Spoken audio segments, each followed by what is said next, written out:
proiektu hau hasi nendunean, nondik hasiko nauen, inguruko kirolariekaz, ezta? Baina gero askoz gehiago zabaldu da. Herri argia dugu izena proiektu honek eta erakutsi gure bat, ez? Kirolari guztiak ze lan egiten daurien, da argia apur emon jentek ikusi ditezan. Zubi bete sortu ikusleagaz eta kirolarikaz eurekaz,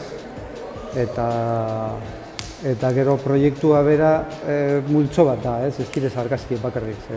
Proiektu horregaz batera, ekitaldi bete ingo da, ekainan 17, arrastiko 7etan.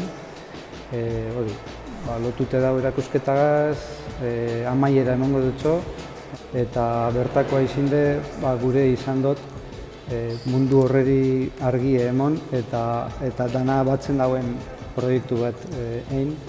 Hemen igorren izinde aukeratu da zan batzuk, referentzia eukin daurie bertakoek direnak.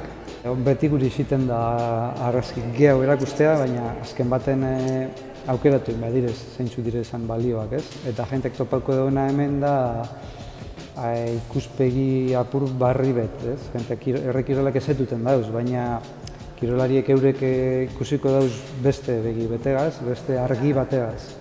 Eta espero dotolan izitea, ez? Zeo zer barrie ekartea ikusleari, eta aparte, herri kirolan inguruan be sortu daitela apurbet kontzientzia bat edo, ez da kirol profesional bat, baina lanpilo bat egiten da.